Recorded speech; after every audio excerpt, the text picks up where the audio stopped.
Malam Bapak Ibu, Malam, Bu. Pak Taufik,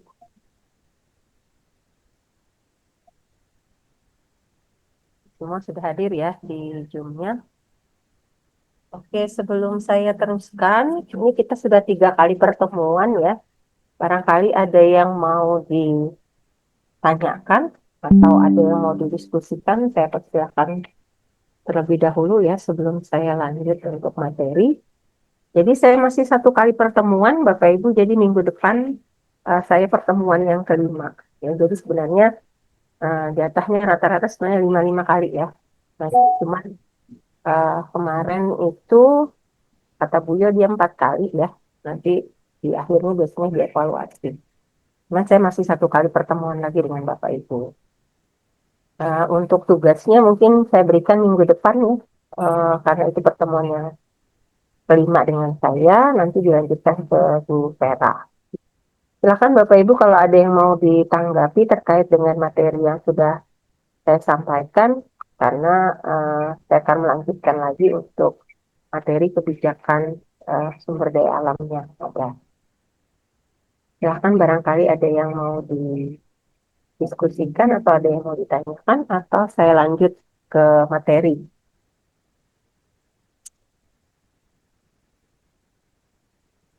Kalau masih belum ada, saya lanjut saja ya Bapak Ibu ya. Untuk materi malam hari ini, saya lebih banyak bicara tentang kebijakan sumber daya alam itu setelah kita masuk di era reformasi. Jadi fokusnya di setelahnya ya. Kalau sebelumnya kan kita sudah bicara kemarin, jadi ada beberapa perkembangan. Kalau kita bicara dari eranya itu Bapak Ibu, jadi dari sebelum kemerdekaan, masuk kemerdekaan, lalu kemudian masuk di reformasi itu adalah kebijakan pengelolaan sumber daya alam. Tetapi kalau masuk pada sejarah perkembangan kebijakan pengelolaan itu sebenarnya dia merupakan degradasi dari Undang-Undang 560. Jadi dari Undang-Undang tentang pokok-pokok agraria. Ya, pecahannya dari situ sebenarnya. Kemudian muncullah yang dikenal orang sebagai sumber daya alam ya karena niatnya dulu, awalnya dulu, seperti yang sudah saya jelaskan di awal itu, maunya kita itu mengatur kebijakan sumber daya alam itu hanya pada satu regulasi, yaitu di Undang-Undang 560 tersebut. Tetapi karena perkembangannya di 60, 70, 70, 80, kemudian 90 ke 98 masuk kita ke era reformasi, dan di situ negara Indonesia itu kemudian menyatakan bahwa kita ini perlu melakukan kegiatan pembangunan.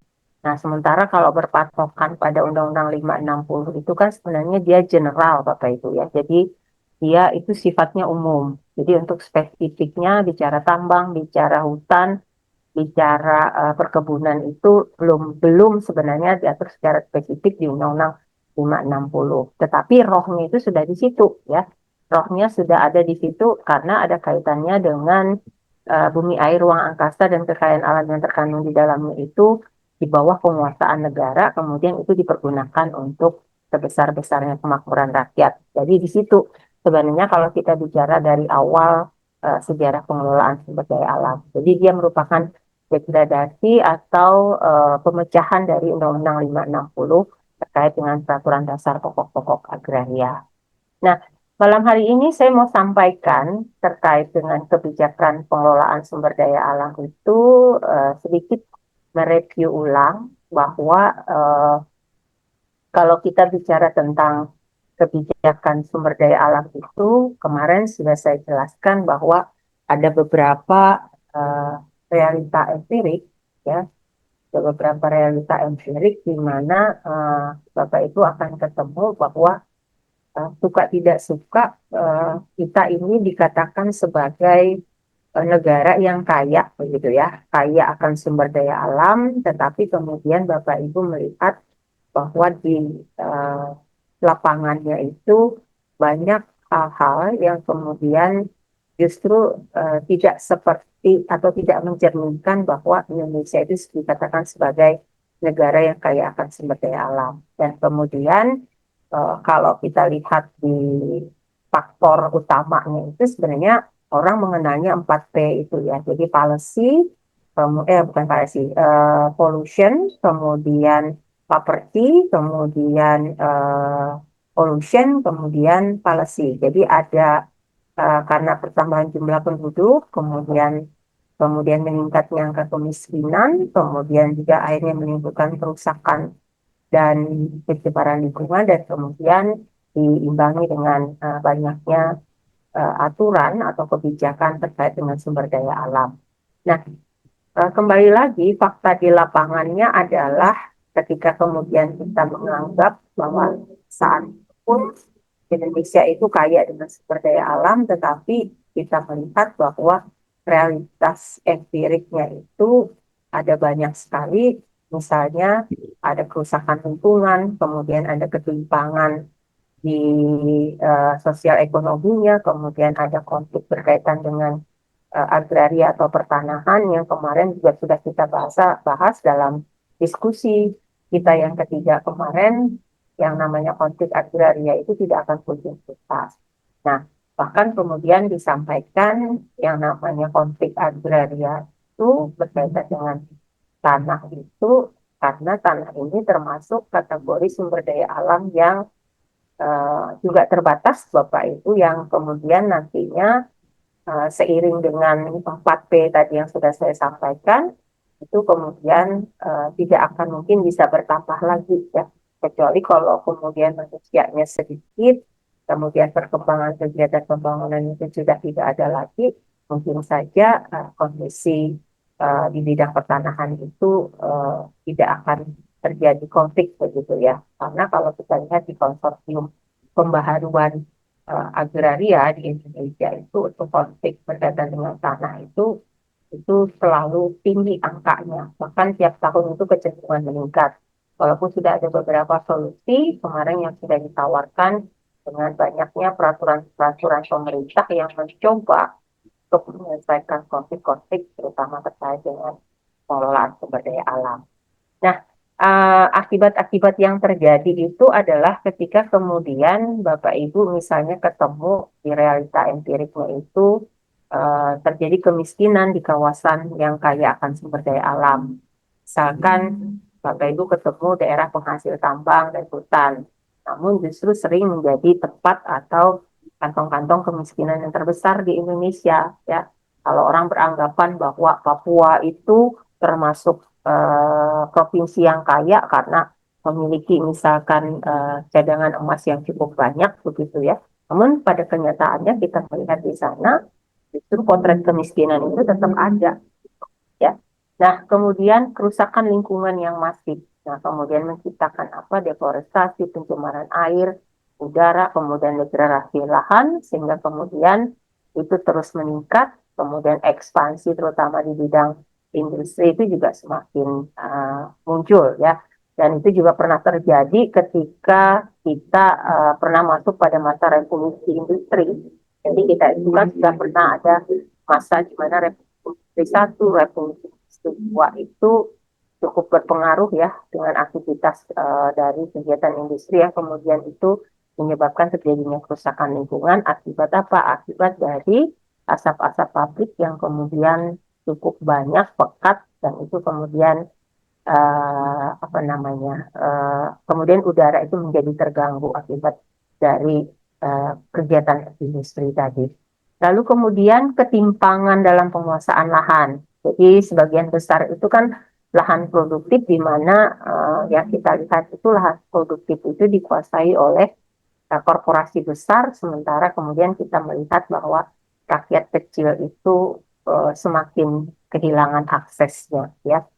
Saya sering menayangkan sebenarnya ada beberapa gambar terkait dengan potret ketimpangan penguasaan lahan ini, terutama ketika kita bicara tentang ada banyak lahan-lahan itu kemudian diambil lalu kemudian digunakan untuk kepentingan umum. Jadi tanah-tanah yang diperlukan oleh negara untuk kepentingan umum itu kan harus dilepaskan, ya. Dan itu karena di bidang pertanahan itu ada di pasal 6 itu menganut yang namanya fungsi sosial, Bapak Ibu. Jadi fungsi sosialnya itu walaupun kita punya tanah, tapi misalnya tanah itu ingin digunakan oleh negara untuk kepentingan umum, maka bagi si pemegang hak atas tanah itu harus melepaskan kepemilikan haknya tadi kepada negara dengan catatan memang dengan ganti rugi yang layak. Ya, itu kita kalau bicara dari sumber daya alamnya. Nah, saya mengingat sedikit kepada Bapak Ibu sekalian bahwa kemarin sudah saya sampaikan uh, tujuan utama dari kebijakan pengelolaan lingkungan hidup dan lingkungan itu sebenarnya sumber daya alam itu ada 3 pilar. Jadi kita itu pengennya itu negara itu inginnya supaya rakyat itu sejahtera. Nah, untuk sejahtera ini berarti yang harus dipikirkan dalam kebijakan pengelolaan sumber daya alam itu kita pastikan bahwa sumber daya alam itu manfaatnya itu bisa dirasakan secara merata, ya, bisa kita rasakan secara merata di seluruh lapisan masyarakat Indonesia. Nah, fakta di lapangannya, realita empiriknya Bapak Ibu ketemu bahwa ternyata tidak semua masyarakat itu, tidak semua rakyat Indonesia itu bisa mendapatkan manfaat yang sama, ya, terhadap sumber daya alam tersebut. Sehingga kemudian kita menganggap bahwa terjadi pengabaian ke tujuan negara di dalam kehidupan negara kita itu adalah untuk mensejahterakan kehidupan rakyat. Bahkan dulu oleh pembentuk negara itu kita digadang-gadangkan sebagai negara yang welfare state. Jadi negara welfare state itu bentuk akhir kita negara Indonesia ini adalah negara hukum. Ya, jadi kalau pasal 1 angka 1 itu bahwa negara Indonesia ini adalah negara yang berdasarkan atas hukum, bukan berdasarkan atas kekuasaan belaka. Jadi negara yang berdasarkan atas hukum itu Rechtsstaat, kemudian negara yang hanya didasarkan pada kekuasaan belaka itu bukan seperti itu adalah Mahkota. Nah, untuk eh, teori akhir dari negara hukum itu sebenarnya tujuan daripada negara itu adalah untuk kesejahteraan rakyat. Makanya kemudian dikenal bahwa Indonesia ini menganut sebagai negara yang welfare state, jadi negara kesejahteraan. Maksudnya sejahtera itu adalah semua rakyat itu menikmati atau merasakan hal yang sama, dan kita juga merasakan bahwa kesejahteraan itu meliputi lahir dan batin. Nah, kemudian yang kedua adalah tujuan atau kebijakan pengelolaan sumber daya alam tersebut. Pilar yang kedua itu adalah keadilan sosial. Nah, untuk keadilan sosial ini, yang dimaksudkan dengan keadilan sosial itu artinya bahwa adanya distribusi yang adil atas akses pemanfaatan, termasuk juga hasil-hasil pengelolaan sumber daya alam nasional. Jadi pendistribusian dari sumber daya alam itu, kalau kita lihat dari tujuan kedua atau pilar kedua dari kebijakan pengelolaan dan sumber daya alam itu adalah untuk keadilan sosial. Jadi keadilan semua orang, kemudian semua orang itu bisa merasakan manfaat atas uh, sumber daya alam tadi atau pengelolaan sumber daya alam tadi secara nasional. Dan ketiga itu adalah untuk keberlanjutan lingkungan. Jadi tujuannya adalah untuk menjaga daya dukung ekosistem, kemudian kelestarian lingkungan hidup itu tidak hanya selesai untuk kita sekarang, tetapi juga berlakunya untuk generasi yang akan datang. Nah, fase itu saya ulang kembali Bapak Ibu, ketika kita bicara sejarah kebijakan itu kalau kita simpulkan secara umumnya bahwa perkembangan untuk kebijakan nasional terkait dengan sumber daya alam itu kita bagi sebenarnya dalam 3 era. Jadi ada era Orde Lama, kemudian ada era Orde Baru, kemudian ada era reformasi.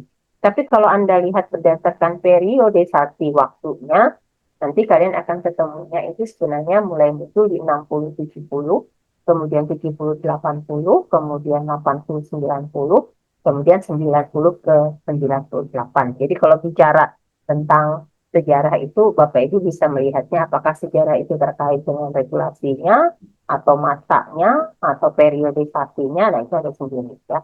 Tetapi di sini saya membagi bahwa untuk perjalanan kebijakan pengelolaan sumber daya alam di Indonesia itu kita melewati ada 3 era besar ya, dan suka tidak suka itu kita lewati.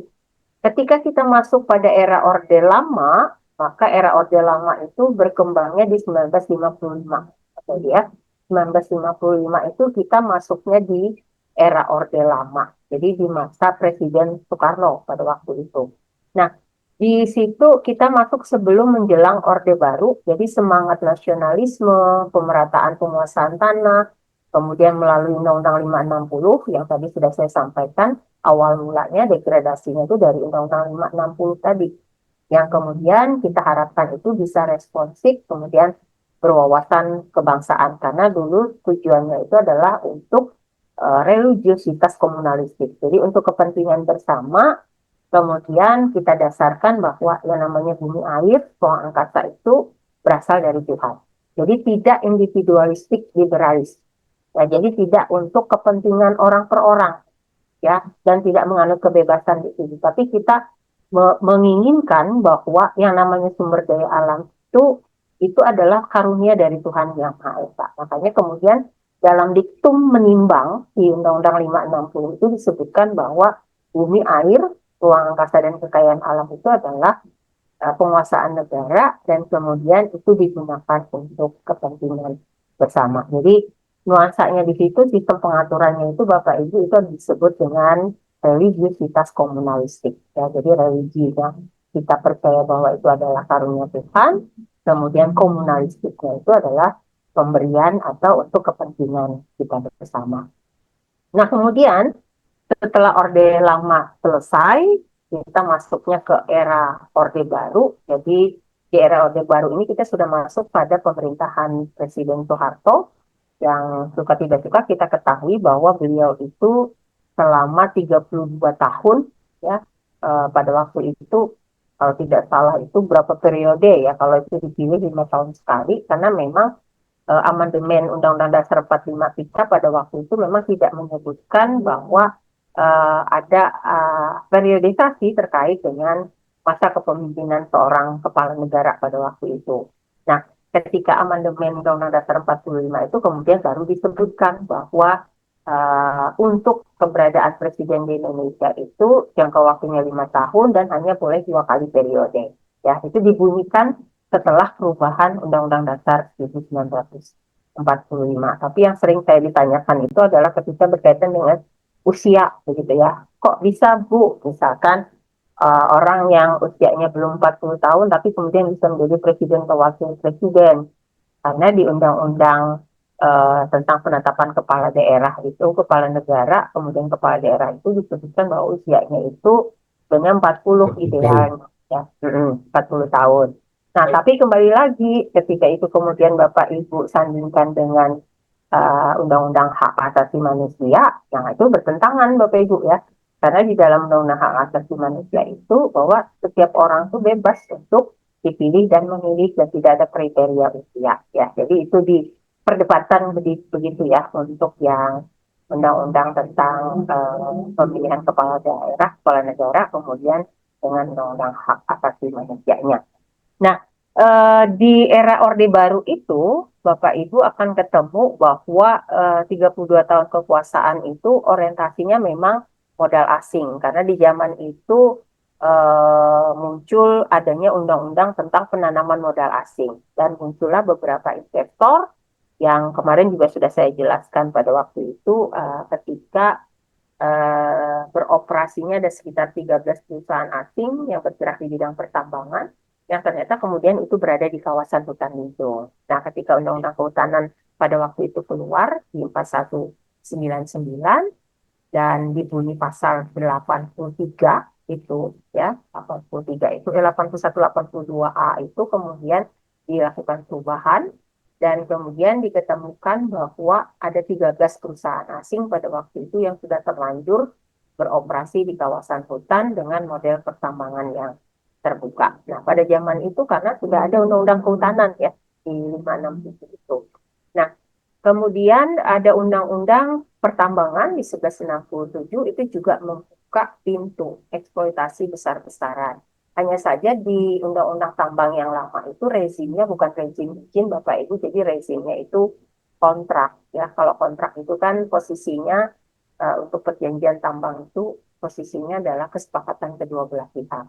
Nah, setelah Undang-Undang 4 tahun 2009 keluar tentang pertambangan mineral dan batu bara, kemudian rezim kontrak tadi itu diganti menjadi izin. Di mana kalau izin itu bentuknya Bapak Ibu vertikal, jadi satu-satu yang bisa mengeluarkan perizinan itu hanya dipegang oleh pemerintah.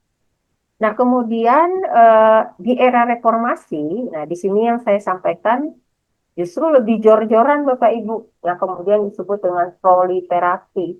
Proliferasi itu semakin banyaknya undang-undang justru terkait dengan sumber daya alam. Yang alih-alih itu pengennya menyelesaikan persoalan sumber daya alam, tetapi akhirnya yang muncul itu justru Betul. persoalan tumbang Wajib. tinggi, ya, kemudian muncul ego sektoral di situ. Ya, jadi amandemen Undang-Undang 45, kemudian proliferasi, ada sekitar 12 undang-undang, ditambah dengan undang-undang sektoral itu kalau kemudian itu digabung itu ada 26 undang-undang sumber daya alam pada waktu itu dan kemudian dicoba lagi disederhanakan setelah reformasi itu melalui undang-undang cipta kerja itu ada sekitar 70 sekian undang-undang yang coba diramu menjadi satu tetapi kemudian tidak juga mencabut keberadaan undang-undang yang lama terkait dengan sumber daya alam. Ya, justru itu kemudian memunculkan fragmentasi di dalam pengaturan sumber daya alam dan kemudian kita lihat juga semakin masif ya kondisinya. Nah, di sini Bapak Ibu akan ketemu bahwa untuk kebijakan tata kelola atau pengelolaan sumber daya alam di era reformasi itu sebenarnya orang itu berpikir begini ya. Di era reformasi itu kan di zaman itu tuh kan kita sudah mulai transparan ya. Karena waktu zamannya Orde Baru itu kan kita termasuk dipasung begitu ya, keterbukaan atau informasi publik itu kita tertutup begitu ya. Dan ketika kemudian di era reformasi itu harapan terbesar kita terutama di tata kelola sumber daya alam itu adalah supaya lebih demokratis, transparan, kemudian berpihak, tapi kemudian Bapak Ibu ketemu fakta di lapangannya itu justru tadi yang saya sampaikan, fragmentasi, regulasi semakin dalam, jadi tumpang tindih regulasi itu semakin dalam, kemudian kepentingan investasi itu kemudian tetap mendominasi, sehingga kemudian muncul istilah pro-kapitalistik di sini, di mana lebih pro kepada pemilik-pemilik modal besar, dan kemudian Bapak Ibu juga akan ketemu terjadi desentralisasi kewenangan, yang kemudian tidak serta-merta itu meningkatkan kesejahteraan daerahnya, termasuk juga untuk penghasil sumber daya alam. Kenapa? Karena bergeser kembali menjadi sentralistik yang sudah saya jelaskan sebelumnya ya karena asas kalau asas pemerintahan itu terutama kalau di daerah itu Bapak Ibu sebenarnya dia dibagi atas tiga ya jadi ada yang disebut dengan desentralisasi jadi kewenangan itu dipegang oleh daerah atau dikenal dengan otonomi daerah kemudian ada yang disebut dengan dekonsentrasi dekonsentrasi itu pelimpahan dari pemerintah pusat kepada daerah. Kemudian ada yang disebut juga dengan tugas pembantuan, itu juga sama sebenarnya konsepnya pelimpahan tugas kepada daerah, tapi dalam posisi kewenangan yang setara itu untuk tugas ekonomi ya, atau tugas pembantuan. Nah, di sini tercatat ada tiga, Bapak Ibu, untuk kebijakan tata kelola sumber daya alam di era reformasi itu, Bapak Ibu akan ketemu ada istilah proliferasi regulasi. Nah, Flori literasi ini sebenarnya itu tadi yang semakin banyak justru munculnya undang-undang sektoral yang kemudian diketemukan bahwa kemarin sudah saya jelaskan itu yang kemudian coba diinventarisir oleh ahli-ahli sumber daya alam dan lingkungan, kemudian tumpang tindih, kemudian tidak harmonis, kemudian rentan, dan itu dimanfaatkan untuk kepentingan kelompok-kelompok tertentu. Lalu kemudian kita lihat yang terjadi saat ini, desentralisasi yang tadinya mau diberikan kewenangan kepada daerah untuk mengatur, mengurus rumah tangga sendiri, tapi kemudian desentralisasi itu setelah 23 tahun 2014 itu menjadi desentralisasi setengah hati. Ya, karena sebelumnya kita sudah pernah jor-joran ketika di Undang-Undang 22 tahun 2019 itu bicara tentang pemerintahan daerah yang betul-betul desentralisasi, ya. Namun kasusnya yang terjadi seperti yang sudah saya sampaikan itu banyak kepala daerah akhirnya bermasalah, ya, karena kewenangan yang seluas-luasnya tadi diberikan. Dan kemudian itu dilakukan pembatasan melalui 32 tahun 2004 tentang pemerintahan daerah, tapi itu kemudian dicabut, kemudian diganti lagi dengan 23 tahun 2014 tentang pemerintahan daerah. Jadi otonomi daerah itu tidak diimbangi oleh kapasitas daerah di dalam pengawasan, di dalam penegakan hukum lingkungan, sehingga kemudian implementasinya itu menjadi tidak efektif. Nah, kemudian yang ketiga, kebijakan sumber daya alam itu Bapak Ibu akan ketemu bahwa dominasi kepentingannya itu lebih kepada kepentingan investor. Ya, jadi kebijakan itu justru lebih banyak melindungi kepastian berusahanya bagi si investor, tidak kepada masyarakat, tidak kepada kelestarian lingkungan. Sehingga kemudian yang kemarin sudah saya sampaikan itu kita tidak mampu sebenarnya kebijakan pengelolaan sumber daya alam di Indonesia mengintegrasikan ketiga pilar sebagaimana yang kita sudah anut dalam teori pembangunan berkelanjutan. Kita mengambil teori itu, kita masukkan itu ke dalam regulasi kita selalu menyebutkan itu, tetapi ternyata dalam praktek di lapangannya justru kita tidak mampu mengintegrasikan tiga itu, walaupun idealnya sebenarnya ketiga itu. Yang kemarin juga sudah saya sampaikan, kalau di Indonesia itu cocoknya tidak cuma tiga itu, tapi menjadi lima. Ya, karena kemarin ada disebut dengan ditambah dengan kelembagaan, kemudian ditambah dengan penegakan. Tapi kalau bicara teori aslinya, kalau sustainable development itu dia memang hanya cukup tiga ya.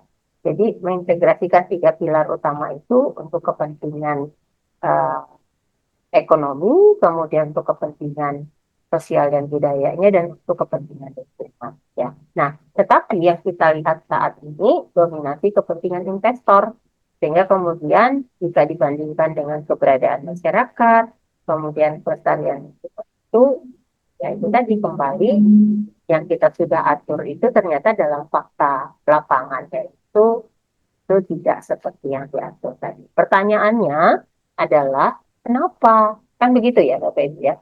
Kenapa regulasinya sudah mengatur tapi banyak tumpang tindih. Cuman memang ada niatan dari regulasi itu supaya mampu mengintegrasikan tiga itu. Tapi nanti Bapak Ibu akan ketemu kalau bahasnya satu undang-undang mungkin iya ada. Tapi kalau bahasnya beberapa aspek undang-undang, Bapak Ibu akan ketemu di situ masing-masing menonjolkan ego-ego sektoralnya. Ya, Itulah. ya itu kalau untuk yang kebijakan tata kelola. Jadi kelemahan yang ada itu seperti itu ya, Bapak Ibu. Dan kemudian Bapak Ibu akan ketemu bahwa secara konstitusional kita itu sebenarnya pengennya untuk pengelolaan sumber daya alam di Indonesia itu mengacunya itu sudah diatur sebenarnya di dalam konstitusi dasar kita. Jadi bicara tentang lingkungannya itu Bapak Ibu ketemunya di pasal 28H ayat 1. Jadi Undang-Undang Dasar 45. Nah, itu kita sebut sebagai hak subjektif. Ya, satu bicara lingkungannya, satu bicara tentang potensi sumber daya alam tadi. Jadi di situ adalah satunya bicara tentang persoalan lingkungan, satu bicaranya nanti adalah landasan perekonomian kita terkait dengan sumber daya alam. Nah, itu Bapak Ibu lihat sebagai yang pertama itu di pasal 28H ayat 1-nya, setiap orang itu berhak untuk hidup sejahtera lahir dan batin, bertempat tinggal, serta mendapatkan lingkungan hidup yang baik dan sehat. Nah, yang di board itu kaitannya dengan persoalan lingkungan. Nah, yang kedua, Bapak Ibu bisa melihat itu di ketentuan pasal 33 ayat yang keempat. Ini kaitannya dengan landasan perekonomian kita. Ya, ini hubungannya dengan sumber daya alam. Bahwa perekonomian nasional itu diselenggarakan berdasarkan demokrasi ekonomi dengan prinsip kebersamaan, efisien, berkeadilan. Nah, kaitannya dengan lingkungannya apa? Berkelanjutan dan berwawasan lingkungan. Jadi, dua ini sebenarnya yang memang selalu kita gunakan dalam pengaturan untuk tata kelola sumber daya alam ketika kita bicara hukum hukum dasar yang paling tingginya ya. Jadi Undang-Undang Dasar 45 itu adalah sebagai konstitusi dasar kita yang tertinggi dan sebagai salah satu hukum yang tertinggi di dalam hierarki peraturan perundang-undangan. Nah, itu diatur, diakomodir, tapi ini adalah hasil dari amandemen Undang-Undang Dasar 45.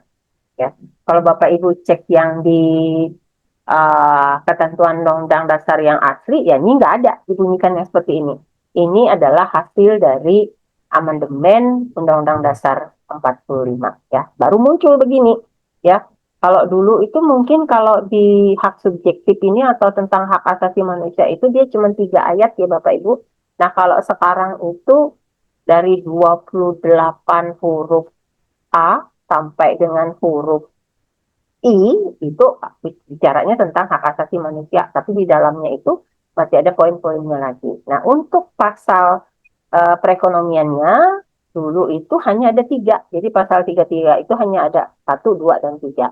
Tapi ketika kemudian amandemen, pasal 33 ini menjadi 4 ayat sekarang Bapak Ibu. Dan 4 ayat itu pun panjang, tidak pendek seperti Undang-Undang Dasar 45 yang pertama.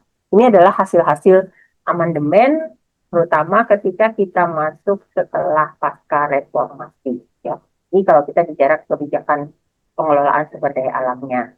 Nah, sekarang kelemahannya kalau kita bicara pengaturan hak fundamental tadi di dalam Undang-Undang Dasar 45 itu kita melihat bahwa uh, adanya apa ya istilahnya kalau saya sampaikan itu kita melihat bahwa kita ini minim ya, minim perhatian publik kemudian pembuat kebijakan. Jadi kadang-kadang kita tidak memperhatikan tentang hak fundamental tadi sebagai hak konstitusional. Jadi itu kadang-kadang kita luput dari perhatian masyarakat, bahkan kemudian luput dari penentu kebijakan secara serius. Mengapa? Karena dalam fakta di lapangannya itu suka tidak suka, terutama juga bagi saya orang hukum, ini terlalu banyak gitu ya Bapak Ibu ya, dan terlalu terlalu banyak dan terlalu apa ya, kalau kita terjemahkan itu memang agak sulit begitu ya, karena kita di Indonesia ini kan menganut pembatasan ya kalau bicara tentang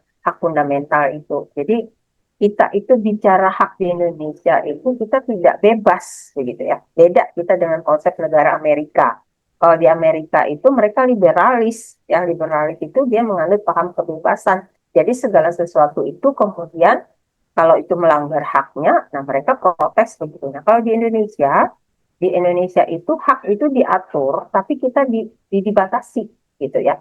Dan kita pun sebenarnya mengambil hak-hak itu juga dari ketika kita ikut konferensi terkait dengan Declaration of Human Rights. Jadi kita deklarasi hak asasi manusia yang 10 Desember 48 itu dia menghasilkan banyak poin ya. Nah, banyak poin itu kemudian kita masukkan ke dalam undang-undang di Indonesia. Jadi kemudian yang kedua itu kita belum punya piagam atau charter atau aturan khusus berkaitan dengan lingkungan. Nah, mungkin yang sudah punya itu kayak Prancis ya, environmentalnya. Dan kita ini termasuk negara yang sebenarnya satu paham dengan hukum negara Prancis. Jadi Belanda itu kan menjajah Indonesia, Bapak Ibu. Jadi sebelum menjajah Indonesia itu sebenarnya Belanda itu dijajah oleh Perancis. Ya, jadi produk hukumnya Belanda itu kan sebenarnya juga hasil tiruannya ke kode kodenya Prancis, jadi hukumnya Prancis begitu. Nah, kemudian karena kita dijajah oleh negara Belanda pada waktu itu, dan kemudian berlakulah yang disebut dengan asas konkordansi. Jadi asas konkordansi itu di mana hukum di negara penjajah itu akan diberlakukan di negara jajahannya. Jadi suka tidak suka Indonesia karena bagian dari negara jajahan Belanda, ya kita kemudian diterapkan banyak hukum Belanda, ya banyak hukum Belanda, sehingga kemudian hukum kita itu pada waktu itu banyak yang belum unifikasi. Jadi belum unifikasi itu artinya bahwa hukum yang dibuat di Indonesia pada waktu itu sebenarnya kebanyakan masih warisan Belanda yang kita belum buat sendiri, ya. Nah, yang memang sudah kita buat sendiri itu Bapak Ibu sebenarnya adalah hukum pidana. Ya, kalau hukum pidana itu kita sudah unifikasi.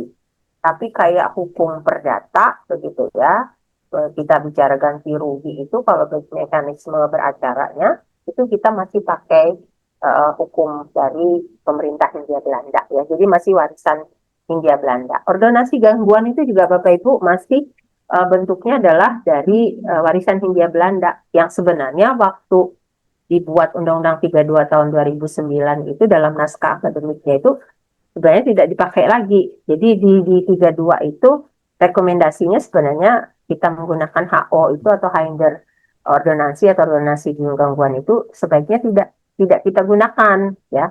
Tetapi dalam perjalanannya ternyata kemudian kita masih menggunakan izin HO tersebut ya.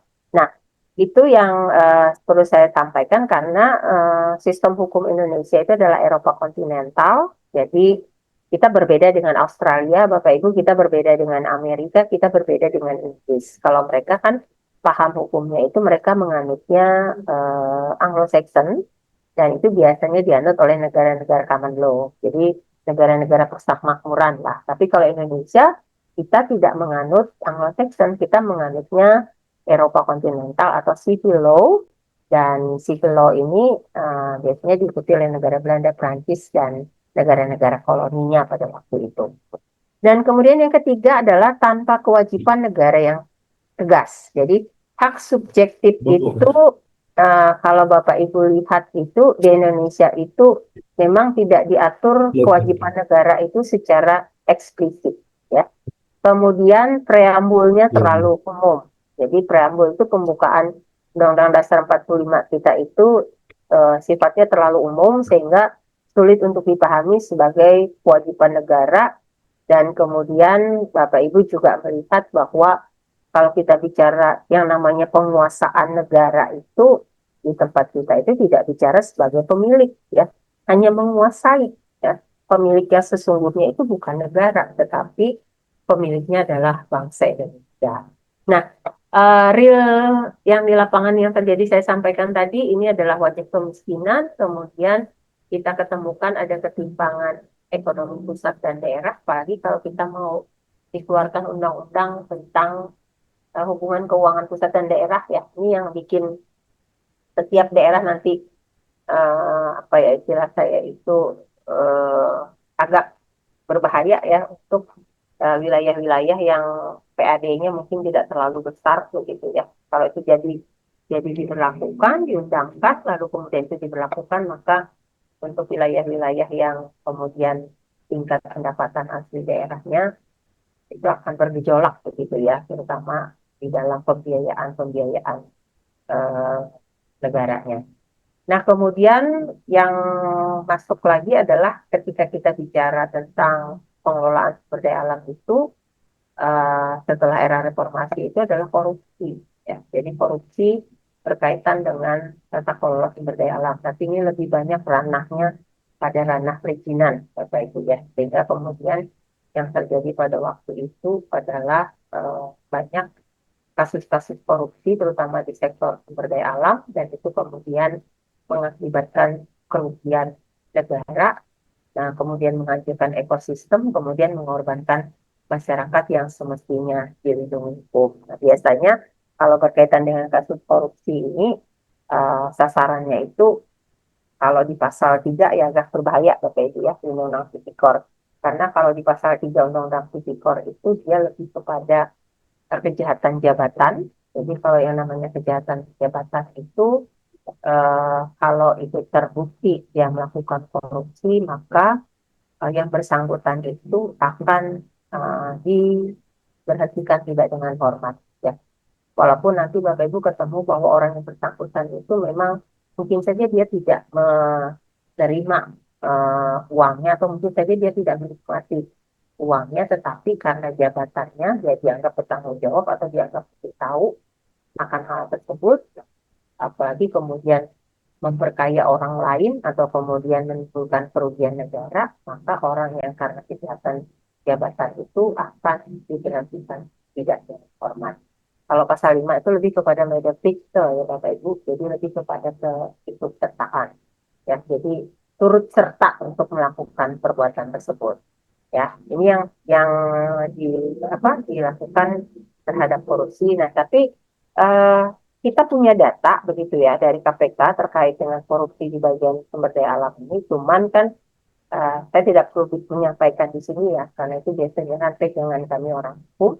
Jadi sektor-sektor apa saja yang biasanya rentan terhadap uh, korupsi dalam pengelolaan sumber daya alam. Ya, itu ada persentasenya seperti itu ya. Nah, yang perlu kita bahas ini adalah kaitannya dengan kebijakan pengelolaan sumber daya alam itu dari persoalan hukumnya. Nah, kalau di saya itu yang diinginkan itu kan sebenarnya adalah kalau di kami itu tidak hanya sekedar normatif saja, ya, tapi kalau bisa itu produk hukumnya itu harus produk hukum yang responsif, ya, responsif kemudian otonom. Nah, karakter hukum yang responsif ini kalau di kami itu adalah di mana hukum bisa mencerminkan pemenuhan atas aspirasi masyarakat. Jadi kita dapatkan itu, kita gali itu dari masyarakat, jadi dari individu, kelompok sosial, kemudian itu dianggap lebih mencerminkan kepada rasa keadilan di dalam masyarakat. Makanya sekarang itu muncul teori di bidang hukum itu namanya aliran hukum progresif, Bapak Ibu. Nah, aliran hukum progresif itu dikemukakan oleh Setiora Harjo itu bahwa hukum itu tidak sekedar yang ditulis, tetapi hukum itu didapatkan juga dari yang ada di lapangannya. Nah, tapi nanti Bapak Ibu akan ketemu karakter karakter penegak hukum itu Bapak Ibu dalam penyelesaian sumber daya alam itu ada yang karakternya itu normatif tulen begitu ya. Tapi ada juga yang bisa elaborasi antara normatif dengan empirisnya atau kondisi di lapangannya. Nah, biasanya kami di orang hukum itu Bapak Ibu yang basicnya memang selalu dikejar normatif itu kalau mereka yang lulusannya UNAIN. Ya, jadi kalau dari Airlangga itu mereka kalau menekankan ke mahasiswanya itu mereka normatif. Ya, bahkan kemudian mahasiswa itu selalu diarahkan untuk meneliti atau menghasilkan hasil-hasil penelitian itu mereka harus yang normatif. Tapi kalau Bapak Ibu backgroundnya lagi misalnya di Undip, misalnya kan di Universitas Diponegoro Semarang, nah itu beda lagi Bapak Ibu. Mereka lebih menekankan kondisi empiris. Ya, jadi hukum itu lebih banyak didapatkan sebenarnya dari lapangan. Nah, yang agak enak itu ya Bapak Ibu ya, universitasnya tuh kayak UGM, kemudian kayak UB itu ya elaboratif, boleh dua-duanya. Jadi boleh empiris, boleh boleh normatif tergantung dari hasil-hasil penelitian kita. Nah, kalau UI beda lagi, dia lebih menekankan kepada eh, persoalan internasional sekarang Bapak Ibu, mereka lebih kepada hukum internasional. Bukan lihat kasusnya ya Bapak Ibu ya, yang lagi rame di media sosial saat ini ya, yang itu kemudian melibatkan ada 16 mahasiswa hukum itu, bukan itu ya Bapak Ibu ya. Padahal dari 16 itu tuh banyak yang sebenarnya berprestasi Bapak Ibu, bahkan mau dikirim ke ikut yang pertukaran yang beasiswa Jerman ya kalau tidak salah. Tapi karena semuanya 16 orang itu kemudian dihentikan untuk akademiknya, tapi saya nggak tahu itu untuk penghentian akademiknya itu apakah dilakukan untuk jangka waktu berapa semester gitu atau memang di drop out. Tapi tidak ada sih ketentuan DO-nya. Cuman di situ bahasanya dihentikan akademiknya.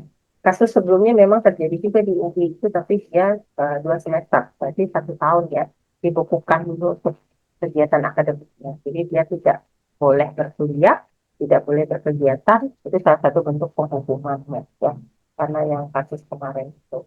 Nah, itu untuk karakter hukum responsif. Jadi karakter hukum responsif itu yang dikehendaki terutama dalam pengelolaan sumber daya alam itu kita melihatnya justru yang terjadi di lapangannya. Sehingga kemudian ciri-cirinya itu proses normatifnya itu harus dilakukan secara terbuka. Jadi salah satunya kemarin itu adalah melibatkan partisipasi dari masyarakat. Nah, cuman ini agak beda sedikit karena kalau saya sampaikan sebelumnya itu kan kita kebijakan itu kan ada yang dituangkan ke dalam aturan, yang dimana aturan itu kalau dia masih bentuknya peraturan perundang-undangan, berarti kan dia berlakunya universal, Bapak Ibu. Universal itu berarti untuk seluruh wilayah Indonesia. Nah, itu masih enak itu aspirasinya. Tapi bagaimana dengan peraturan kebijakan, di mana peraturan kebijakan itu kan berlakunya hanya tertentu saja. Nah, ini beda karena tidak untuk seluruh wilayah Indonesia begitu ya. Nah, ciri-ciri normatif itu memang agak bagusnya kalau dia terbuka. Jadi terbuka, kemudian dia kemudian mengambilnya dari aspirasi masyarakat. Kemudian lembaga peradilan dan peraturan hukumnya itu berfungsi sebagai pelaksana dari kehendak masyarakat. Kemudian rumusannya itu cukup diperinci sehingga tidak terlalu terbuka secara sepihak. Kemudian mengutamakan substansinya itu keadilan di atas formalitas proses.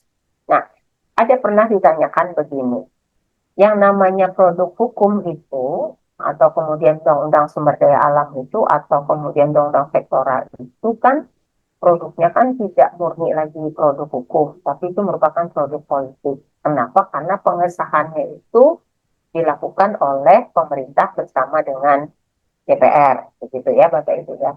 Nah, persoalannya adalah kadang-kadang Bapak Ibu akan ketemu nih, ini ada produk hukum. Ada produk hukum yang itu 1 bulan setelahnya kan harus diundangkan.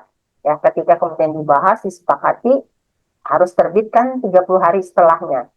Nah, kadang-kadang mungkin ada yang misalnya ada yang sakit atau kemudian ada kondisi misalnya meninggal dunia atau mungkin dia dalam perjalanan. Apakah kemudian aturan yang 30 hari tadi itu berlaku begitu?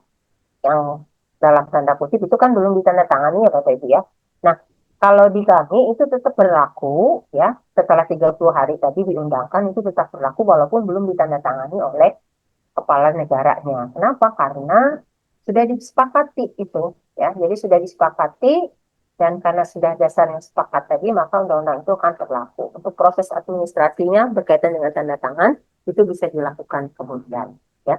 Itu proses pembentukan hukumnya. Dan rata-rata untuk menghasilkan sebuah regulasi itu baik yang sifatnya universal yang berlakunya untuk banyak untuk seluruh wilayah Indonesia ataupun yang sifatnya tertentu itu dikasih range-nya waktunya itu rata-rata 1 tahun ya, untuk bisa menyelesaikan. Tapi kalau yang peraturan kebijakan levelnya permen, levelnya instruksi menteri, levelnya keputusan menteri atau keputusan presiden itu dia lebih singkat Bapak Ibu. Nggak sampai setahun juga bisa diberlakukan. Nah yang agak panjang itu kalau levelnya itu adalah undang PP, mungkin bisa saja tidak habis 1 tahun, bisa bertahun-tahun. Itu Bapak Ibu bisa ceknya itu di dalam prolegnas, ya, jadi program legislasi nasional untuk regulasi-regulasi yang kita usulkan melalui regulasi nasional. Tapi kalau untuk daerah, itu Bapak Ibu bisa ceknya di prolegnas, jadi program legislasi daerah, di mana di situ usulan-usulan produk hukum daerah itu yang akan dibuat misalnya itu tercantum di situ. Nah, tahun ini, dianggarkan tahun ini, kemudian itu dibuat, lalu kemudian itu selesai atau tidaknya, ya biasanya kalau dibuat dalam bentuk peraturan kebijakan itu dia lebih cepat dari 3 tahun. Ya. Nah, itu untuk yang dari sisi produk hukumnya Bapak Ibu terkait dengan pengelolaan sumber daya. Dan kemudian yang tidak kalah pentingnya adalah, dan ini sering digunakan oleh mahasiswa S3 lingkungan, ya.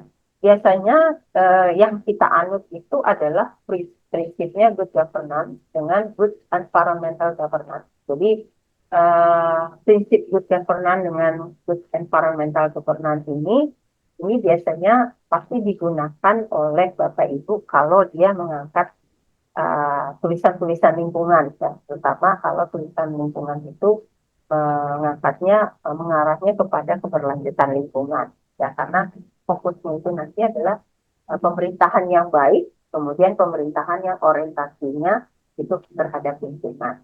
Ya, mungkin kalau di tulisan-tulisan kita orang hukum itu Bapak Ibu sekalian, ini prinsip ini selalu kami tonjolkan karena kuncinya nanti juga tetap harus kita berbasis pada pemerintah yang baik, ya. Jadi kalau di samping itu disebut dengan AAUPB, jadi asas umum pemerintahan yang baik. Jadi ada 7 asas kalau Bapak Ibu lihat di situ. Nah, Indonesia itu Bapak Ibu mengalami indeks tata kelola itu, kalau Bapak Ibu lihat itu indikatornya itu ada 6, ya, yang menjadi tolak ukur untuk kualitas pemerintahan.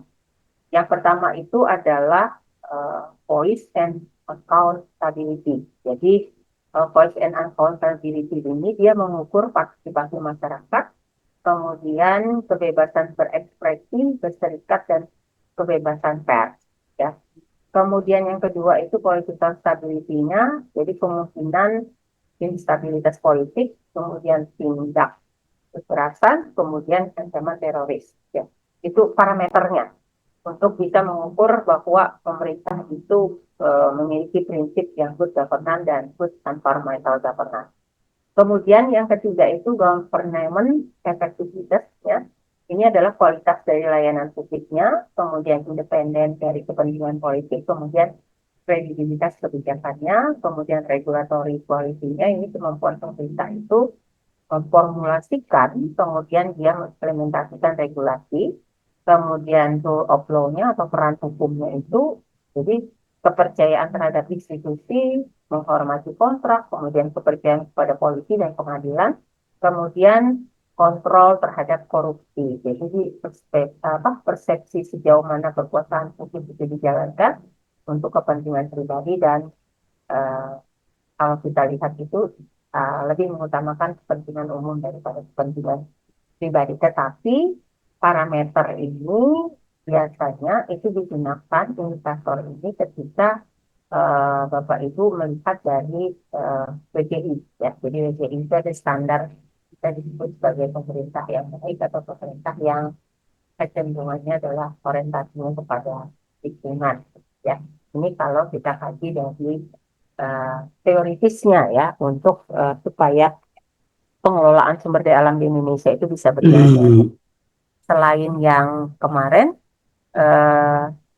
konstitusi hijaunya yang dikarang oleh Jimmy Asidiksi itu, ya, jadi disebut dengan Undang-Undang Dasar yang pro terhadap lingkungan, kemudian pemerintah yang baik, pemerintah yang pro terhadap masalah lingkungan. Nah, itu menjadi kecenderungan juga di dalam pengelolaan sumber daya alam, khususnya itu kita bicara dari perspektif di negara kita di Indonesia. Nah, kemudian saya kembali lagi ke tadi, yang tadi sudah saya sampaikan, salah satu fokus utamanya adalah untuk keadilan sosial.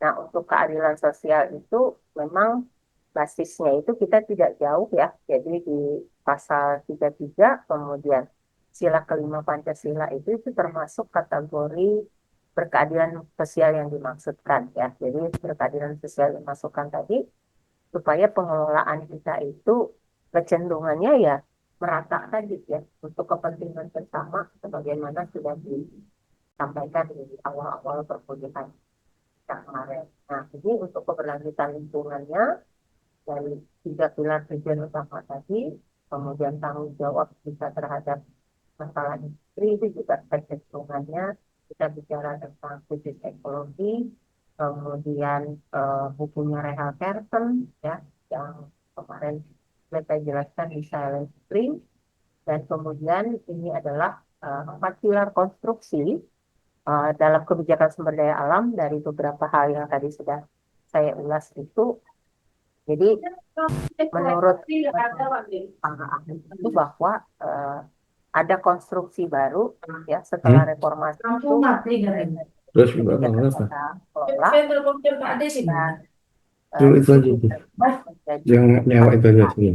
Dia barusan nelfon tadi. Yang makanya dia selalu ke situ, selalu hidupin dia mereka. baru kebijakan sumber daya alam. Yang pertama pilar Maksudnya, yang pertama itu nggak adalah tolong dimasukkan manajemen nanti kayak gitu. Ya, makanya nggak, dan walaupun Pak Dede kan ngasih tahunya susah. Kayaknya dia ini udah tidur, tapi nelfon orang itu. Taufik tunggu kemudian suara.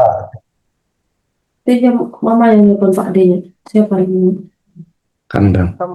kedua itu adalah good governance-nya, kemudian yang ketiga itu adalah keadilan sosial, kemudian Sih, yang keempat adalah dari pembangunan depan panjang. ya.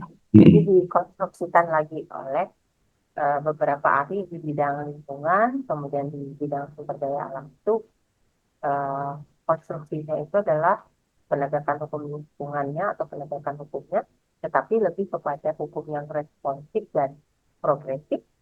Kemudian pilar yang kedua itu adalah good governance-nya, kemudian pilar yang ketiga itu adalah keadilan sosialnya, kemudian pilar yang keempat itu adalah pembangunan berkelanjutannya ya.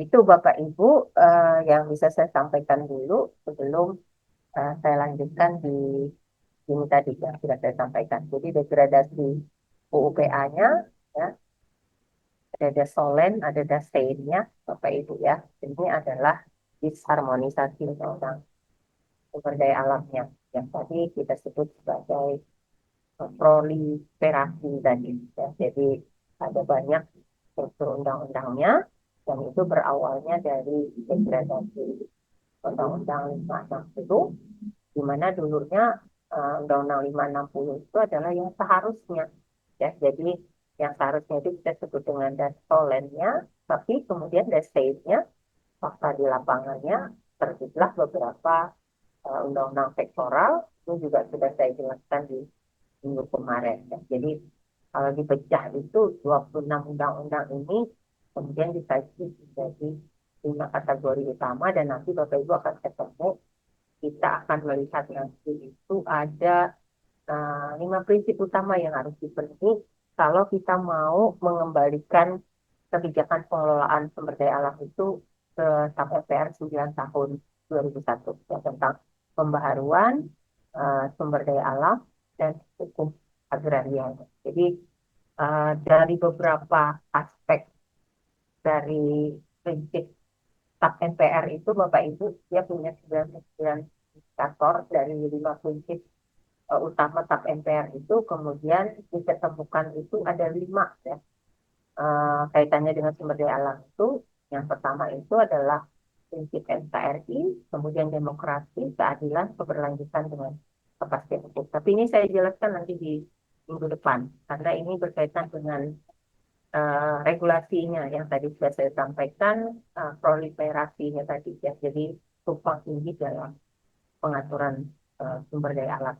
Yang kelompok-kelompok yang dilakukan ini adalah awal mula pengaturan sumber daya alam di Indonesia yang kemudian degradasinya munculnya dari Undang-Undang 560. Jadi kalau belajar sumber daya alam itu Bapak Ibu belajarnya dari UPA ini ya, karena dari situlah mula-mula muncul bahwa yang namanya sumber daya alam itu diatur begitu ya.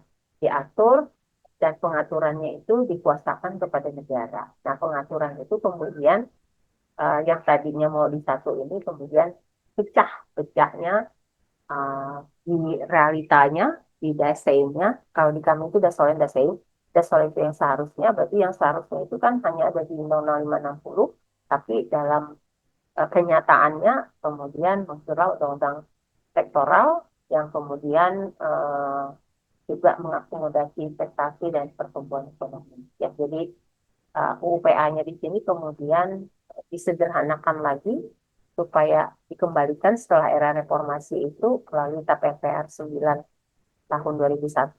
Nah, tetapi kemudian dari beberapa prinsip yang ditawarkan oleh TAP MPR itu coba disederhanakan kemudian menjadi 5 prinsip yang nanti akan saya jelaskan di ke depan, dan juga nanti saya akan sampaikan untuk tugas bagi Bapak Ibu dari saya ya. Oke, saya cukup dulu ya karena rapat sekali nih bahannya ya sampai dengan yang terakhir itu sampai dengan nanti temuan putusan MK, tapi saya akan sampaikan itu tidak hanya di sini Bapak Ibu, nanti juga saya akan sampaikan di bagian yang di sini ya karena ini nanti juga ada hubungannya dengan sumber daya alam dan rasanya ini kemarin juga disampaikan oleh Pak siapa yang kemarin ya yang bicara tentang PP 43 2021 ini ya berkaitan dengan eh, penyelesaian ketidak sesuai tata ruang dengan kawasan hutan. Ya, ini juga akan saya jelaskan di minggu depan, ya, karena ini memang regulasi-regulasi setelah reformasi, kemudian dengan terbitnya UUCK, ya Bapak Ibu ya. Kalau kita lihat juga termasuk PP 19 tahun 2021 itu tentang pengadaan tanah bagi bangunan untuk kepentingan umum. Nah, kemudian ada PP 18 tahun 2021 ini juga kemarin disampaikan ya oleh Pak Eksa tentang hak pengelolaan hak atas tanah satuan rumah susun kemudian dengan kesejahteraan tanah. Tapi ini di minggu depan ya Bapak Ibu karena ini lebih banyak kita mengulas di regulasi. Nah, ini secara umum ya saya sampaikan fungsi pasal ya Bapak Ibu ya karena kita tidak juga yang belajar hukum. Oke, itu yang bisa saya sampaikan Bapak Ibu. Silakan mungkin ada yang ingin dikomentari atau ada yang ingin ditanyakan.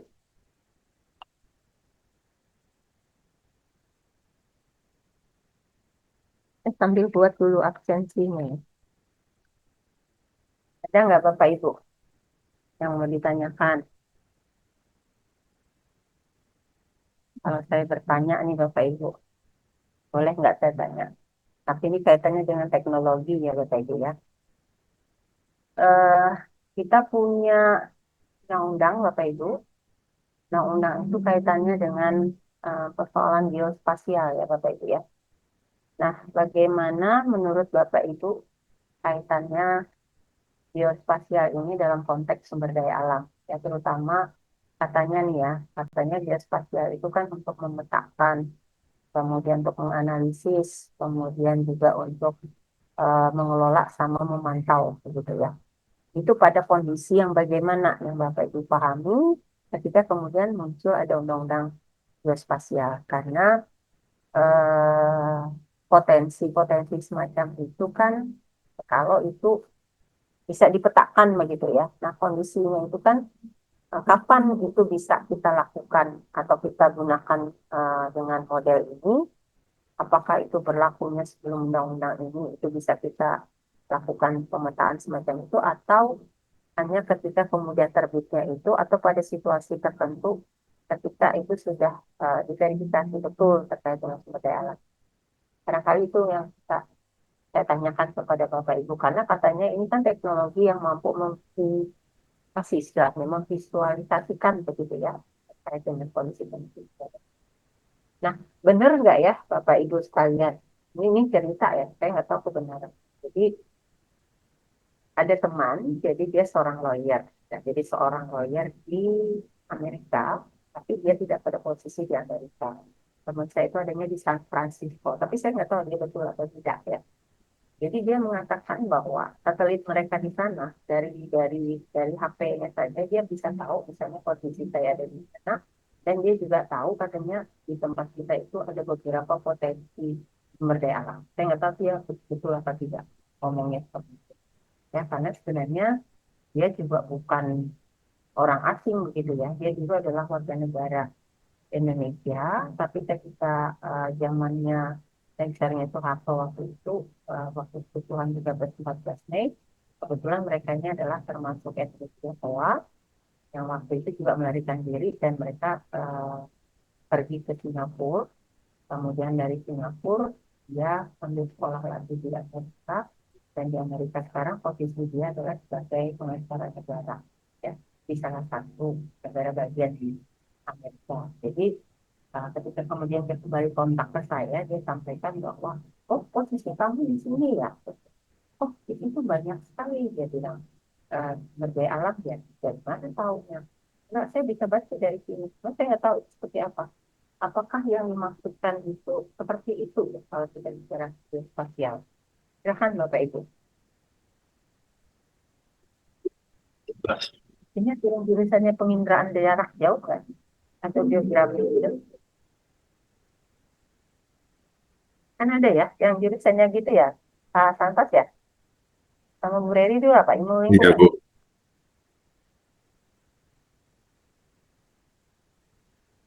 Silahkan Bapak Ibu.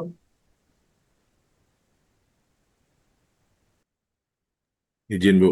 Dikit Ya. jawab, Bu. Oh, oke Pak. Ya, kalau terkait teknologi, kan sebenarnya teknologi itu membantu kita di dalam melihat posisi sebenarnya, Bu, ya, kalau geomatika itu. Jadi, kalau bicara aspek transparansi, kemudian kesamaan dengan geospasial itu sebenarnya lebih mudah dan bisa disepakati bersama, Bu, karena itu standarnya berlaku sedunia. Karena penggambaran posisi saat ini itu sudah memiliki kesepakatan, Bu, secara internasional. Jadi kalau sudah bicara tentang posisi koordinat di sistem proyeksi seperti apa misalnya. Jadi itu akan berlaku sama di tempat lain, Bu. Asal saja beberapa kriteria terkait teknis itu disepakati bersama. Nah, jadi terkait misalkan kita mau melakukan pelacakan, pengecekan secara redundan, maka lokasi itu nggak akan berbeda jauh, Bu. Selisihnya juga, karena ada beberapa kriteria juga, misalkan kalau dia bergeser posisinya, beberapa kelemahan juga sering terjadi, karena satelit yang dipakai juga punya error gitu, Bu. Datanya juga bergeser, ada error, tapi ada pembatasan tingkat kesalahan untuk menggambarkan posisi. Tapi saya nggak begitu paham kalau dari aspek kacamata hukum, Bu, ya. Tapi geomatika atau geospasial itu membantu kita menggambarkan posisi itu secara jelas, bisa real time, karena sekarang kan penegak hukum juga menggunakan teknologi, Bu. Jadi alibi orang bisa dicek dengan posisinya. Orang bisa dilacak dari pergerakan handphonenya, misalnya. Dari pergerakan membuka aplikasi di laptop, misalkan. IP address-nya bisa dilacak. Jadi teknologi sekarang itu nggak bisa berbohong lagi, Bu. Apalagi sekarang sudah pakai CCTV, ya kan, bisa di cross check, Bu. Setiap CCTV itu sebenarnya punya IP address juga kalau dia terpancar. Jadi dicocokkan dengan pergerakan handphone kan. Kebanyakan kan penegak hukum sudah pakai sistem seperti itu, Bu. Jadi semuanya yang menjadi dulu privasi kita tuh nggak jadi privasi. Satu sisi yang saya lihat agak negatif terkait geospasial yang implementatif itu seperti itu. Kan di Amerika juga rame dulu kan, Bu, ya. Jadi kemana orang, termasuk juga di aplikasi Google yang sedang handphone kita ini bahaya. Kalau ada yang suka yang tempat yang aneh-aneh, ketahuan itu lini masanya, kecek semua. Nah, jadi itu juga yang perlu diatur, saya pikir, di dalam peraturan pemerintah yang sebenarnya bagaimana mengatur privasi penggunaan akses itu, karena apapun sekarang kan disadap, Bu, ya. Termasuk mungkin pembicaraan kita ini rekamannya nanti gampang aja ngeceknya itu. Betul, sudah betul dilaksanakan atau tidak dan sebagainya, kan butuh autentiknya ada itu. Rekaman digitalnya juga ada dan terekam di satelit, Bu. Jadi apapun yang dilakukan di dalam zona digital, teknologi berbasis geospasial ini memang saya pikir sudah saat ini sudah extraordinary, Bu, luar biasa sudah. Dan itu sangat di satu sisi bisa membantu kita untuk menyelesaikan masalah, di satu sisi bisa membuat masalah seperti itu. Jadi pandangan saya seperti itu, pendapat saya. Terima kasih, Bu. Oke. Jadi extraordinary berarti hal yang luar biasa ya Pak ya, kaitannya dengan geospasial ini ya. Eh, Cuman persoalannya Pak ya, karena ini geospasial tadi satu sisi positif ya Pak ya, satu sisi negatif. Kekhawatiran saya itu begini, eh nggak tahu ini benar atau tidak ya. Kemampuan satelit ya, jadi satelit kita dengan satelit luar itu kan pasti tingkatnya itu berbeda. Ketika kemudian luar itu dia lebih lebih bisa memetakan potensi sumber daya alam kita itu, mereka kan sebenarnya udah tahu dari kita duluan kan. Nah, kadang-kadang kan ketakutan saya seperti itu. Ketika kemudian orang yang jangkauan teknologinya itu lebih bagus, kemudian dia tahu potensi kita, segala cara kan mereka akan upayakan gitu ya untuk bisa menjadi entah nanti investor atau apa terkait dengan sumber daya alam yang ada di tempat kita. Nah, berarti kan kembali lagi itu kepada kebijakan pemerintah ya, baik itu pusat atau daerah. Itu yang pertama. Yang kedua itu adalah ini kaitannya dengan suka tidak suka tadi kan sudah disampaikan oleh Pak Santos juga bahwa itu sudah disepakati dunia internasional. Ya. Artinya bahwa itu ketika diatur di hukum di Indonesia berarti kan kita meratifikasi itu. Berarti kita mengesahkan itu ke dalam undang-undang Indonesia. Ya, ada hal-hal yang sudah disepakati internasional yang juga kita harus taati, begitu kan? Nah, ada kekhawatiran saya itu di bagian itu ya, ketika kemudian undang-undang geospasial ini yang tadinya bisa memetakan, akhirnya kan orang juga tahu gitu ya pemetaan di tempat kita. Makanya tadi sudah saya sampaikan kok teman saya tahu ya yang di luar sana ya dengan kondisi yang ada di tempat kita. Nah, kekhawatiran saya itu di bagian situ ketika kita kemudian bicara sumber daya alam, karena mungkin saja orang sudah lebih tahu duluan daripada kita potensi yang ada di tempat kita. Gitu. Itu kondisinya kenapa tadi saya tanyakan terkait dengan geospasial.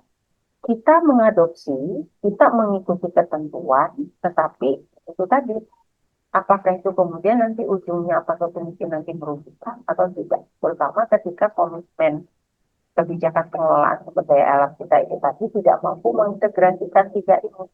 Ya, jadi lebih mengutamakan misalnya, oh ini kepentingan ekonomi yang mau kita kedepankan, mumpung nih ada investor yang besar, kemudian dia kemudian ingin menanamkan investasinya di suatu wilayah daerah begitu, lalu kemudian itu diberikan gitu ya. Nah itu juga bagian dari salah satu problem ketika kita bicara uh, kebijakan pengelolaan sumber daya alam dari perspektif teknologinya.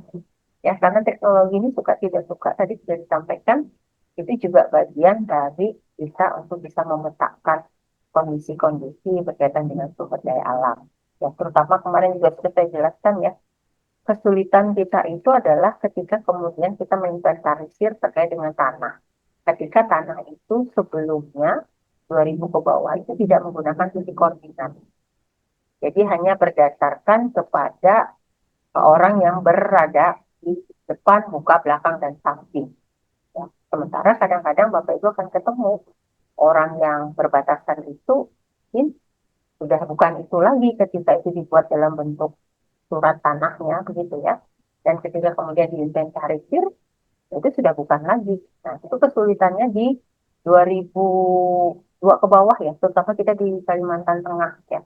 Pada waktu itu dasarnya tidak dengan titik koordinat. Nah, tapi kalau dengan titik koordinat itu kemungkinan melesetnya itu sebenarnya 0, sekian saja ya, lebih lebih banyak tepatnya gitu ya. Kalaupun bergeser, tapi bergesernya itu paling sedikit, masih tetap di lokasi itu. Tapi kalau Bapak Ibu mendasarkannya kepada orang yang berdekatan, kepada ingatan, nah ini sudah agak sulit ketika kemudian terjadi konflik ya, terutama berkaitan dengan sumber daya alam. Nah ini tadi juga ya, teknologi itu kan muncul belakangan gitu ya. Sementara kita ketemunya itu bahwa potensi sumber daya alam itu ada yang sudah ada sebelum teknologi itu muncul. Nah ini kan peran-peran yang undang-undang yang tadi saya sampaikan ini termasuk geospasial ini kan termasuk undang-undang pendukung Bapak Ibu untuk menyelesaikan, memetakan kondisi-kondisi sumber daya alam tadi yang sudah dijelaskan itu oleh Pak Santos ya, bahwa satu sisi bisa mendatangkan kebaikan, satu sisi juga mungkin itu bisa menjadi satu bumerang, kita harus kehilangan nanti potensi-potensi sumber daya alam kita. Ya, itu sebenarnya bagian dari kajian kalau kami bicara dari sisi sumber daya alam, Bapak Ibu ya, karena di satu sisi regulasi itu muncul, tapi uh, ada parameternya begitu yang juga harus disaring, ya. Sehingga kemudian itu sering digunakan, sering juga diabaikan begitu ya. Dan itu bahkan orang sering melupakan, padahal undang-undang itu kan sudah ada lama gitu. Ya, tidak yang baru-baru gitu ya, tapi sudah ada sebelumnya, tapi kemudian itu tidak menjadi perhatian kita. Sementara itu juga penting kalau kita bicara supaya teratur gitu ya, tertib berkaitan dengan potensi sumber daya alamnya. Nah, itu yang saya tanyakan kepada Bapak Ibu ya terkait dengan persoalan geospasial, karena itu seringkali kita diminta untuk mencantumkan sebagai bagian dari ketentuan mengingat ya. Kalau kalau di kami itu kan kalau bikin aturan itu kan selalu ada yang namanya ketentuan menimbang. Lalu kemudian ketentuan mengingat. Nah, ketentuan mengingatnya itu adalah dasar-dasar aturan yang kami gunakan untuk sebuah pengaturan tadi. Dan pasti ada masukan kalau kita bicara tentang sumber daya alam itu, coba masukkan tentang undang-undang geospasial. Nah, sementara kami orang hukum itu kan awam gitu ya, kaitannya dengan geospasial itu, dan saya juga nggak tahu caranya itu seperti apa ya untuk memetakan atau mengukur itu, tetapi kalau dipelajari memang itu teknis ya, teknis, tapi itu bagian dari regulasi kalau kami mengatur ada hubungannya dengan sumber daya alam. Nah, itu ya untuk yang kategori uh, geospasialnya tadi yang tadi disampaikan dari cerita teman saya juga tadi ya, kerjanya tidak di sini tapi kerjanya di Amerika, tapi kok dia bisa tahu potensi sumber daya alam kita yang ada di Indonesia ya. Nah, itu adalah bagian dari apa ya tadi salah satu profilasi tadi ya. Jadi ada banyak regulasi yang kemudian mendukung untuk eh, menyelesaikan persoalan-persoalan sumber daya alam ya. Kalau memang tepat ya dari beberapa regulasi tadi, ya itu akan menyelesaikan Bapak Ibu. Tapi kalau itu tidak tepat malah jadi blunder ya.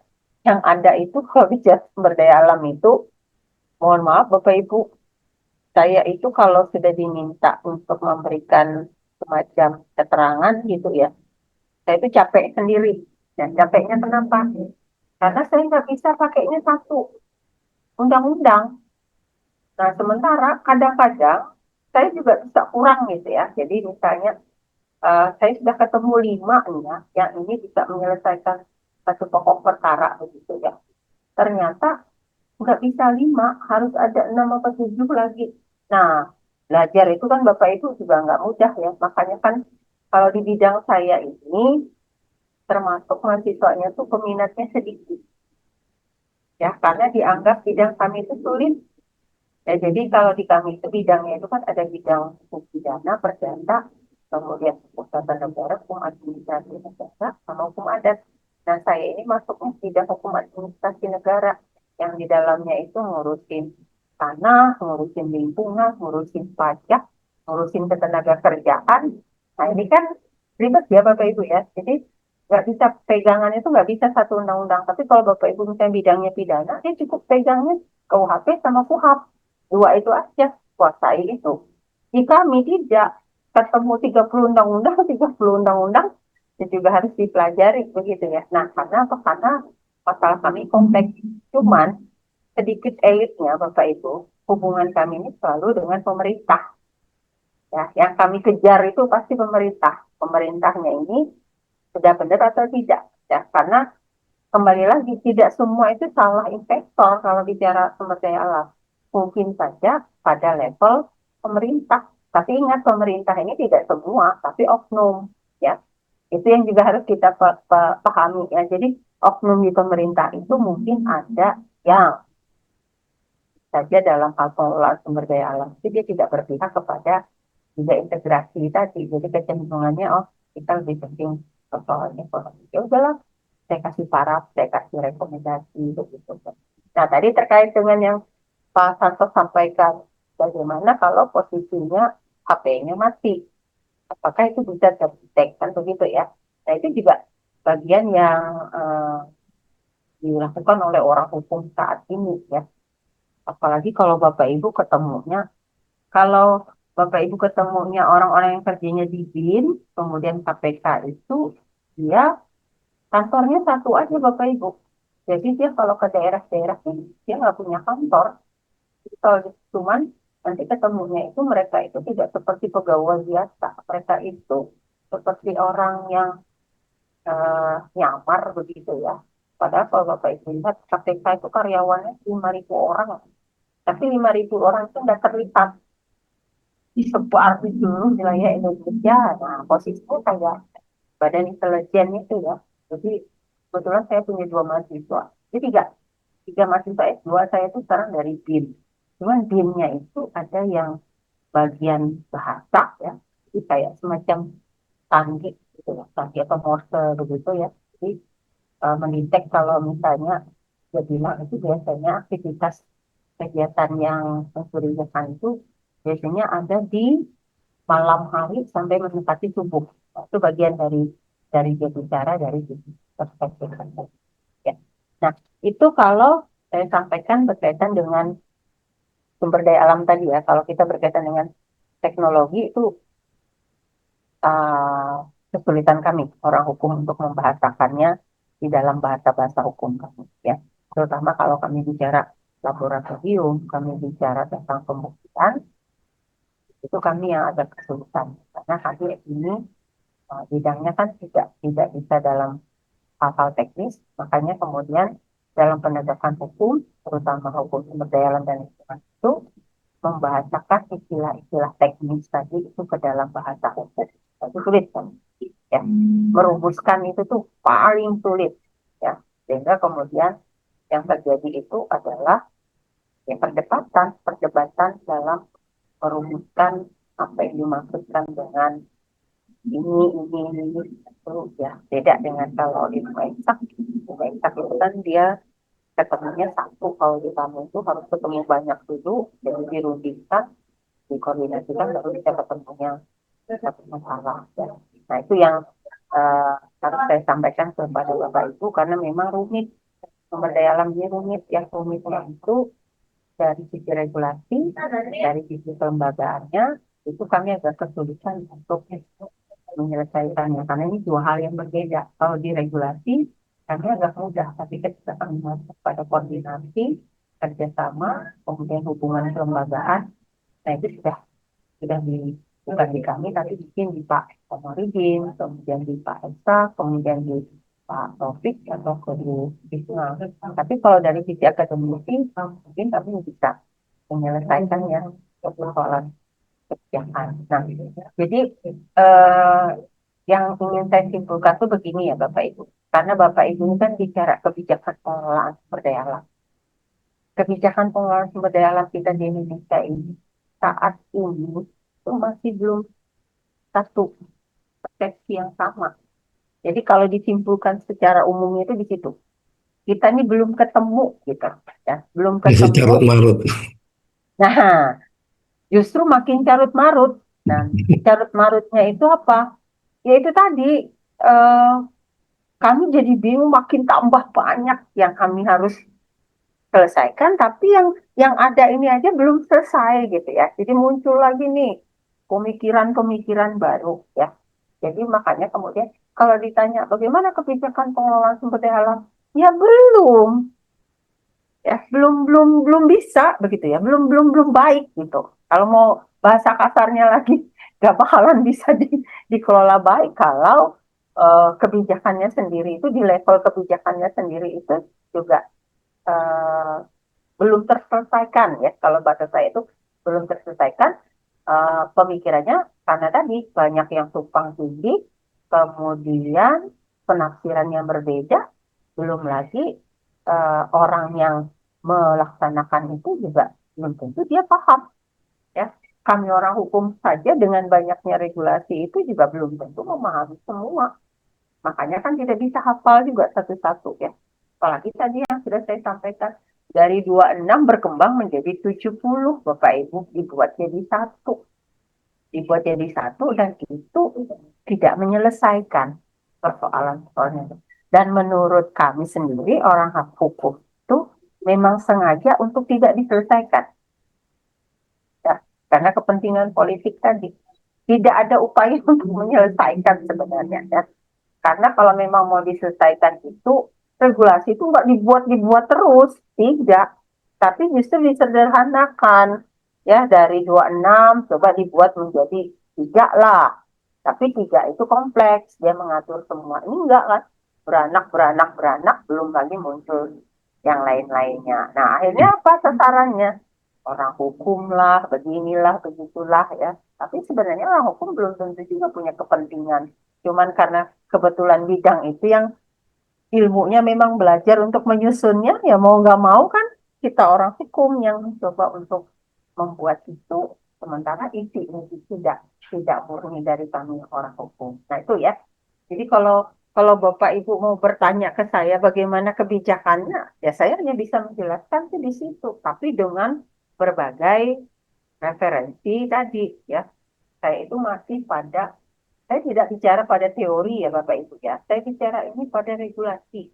Karena memang itu kan sesuai bidang saya dengan bidang hukumnya. Jadi di regulasi itu Bapak Ibu nggak bisa bicara satu. Regulasi itu Bapak Ibu bicaranya tuh banyak. Nah, sumber daya alam aja banyak kan. Berarti Bapak Ibu tuh bicara semua undang-undang yang ada kaitannya dengan sumber daya alam. Nah sekarang bicara sumber daya alam dengan undang-undang itu pada level yang sama atau tidak? Iya, pada level yang sama, tapi kepentingannya berbeda. Berbeda. Ya, jadi Bapak Ibu memahaminya tuh di situ dulu. Jadi kalau mau dibikin apa ya, benang merahnya itu, ya ujungnya itu ketemunya sulit. Ya, karena itu hal yang berbeda. Mau diatur menjadi satu, tapi kalau orang yang mau mengaturnya jadi satu itu juga tidak punya persepsi yang sama, tidak akan bisa selesai. Padahal kalau kita mau berpikir sederhana, semua sumber daya alam itu kan ada hubungannya dengan bidang pertanahan. Ya. Nah, artinya kegiatan aktivitas yang ada kaitannya dengan sumber daya alam itu pasti adanya di atas tanah, di dalam kawasan hutan. Kan di situ kuncinya. Kemudian mengganggu lingkungan. Ya, jadi 3 itu yang dikejar sebenarnya. Jadi maunya itu disisipkan saja di dalam 3 undang-undang besar ini tadi. Jadi lalu kemudian tidak bertentangan dengan pola ruangnya.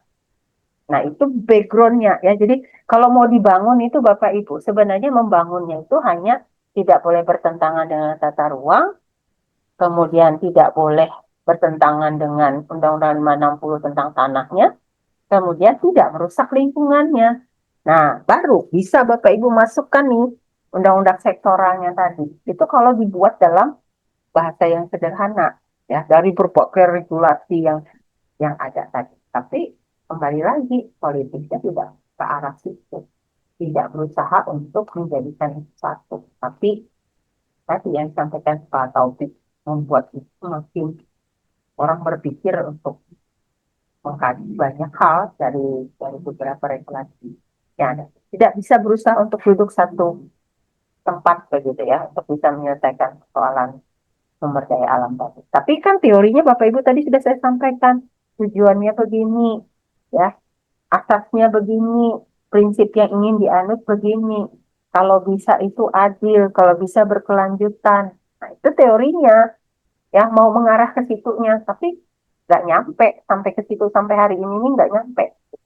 Karena ujung-ujungnya kembali tadi yang saya sampaikan, ya lebih banyak mengutamakan kepentingan ekonomi, kemudian lebih banyak mengeluarkan regulasinya, kemudian kelembagaannya juga masih sektoral, kemudian orientasi penguasaannya juga dikembalikan lagi ke pemerintah pusat, kemudian realita empiriknya Bapak Ibu akan ketemu yang tadi sudah saya sampaikan. Ya, jadi cara berpikirnya mungkin merekonstruksikan tentang kebijakan itu seperti itu ya. Dari atasnya dulu, dari atasnya Bapak Ibu ketemu tadi kan ada Pancasila dan Undang-Undang Dasar 45, lalu masuk turunannya Bapak Ibu masuk ke undang-undang yang undang-undang sektoral tadi, baru masuk ke PP-nya, baru masuk ke peraturan presiden, baru masuk ke peraturan menteri, baru masuk nanti ke bawahnya sampai ke peraturan daerah.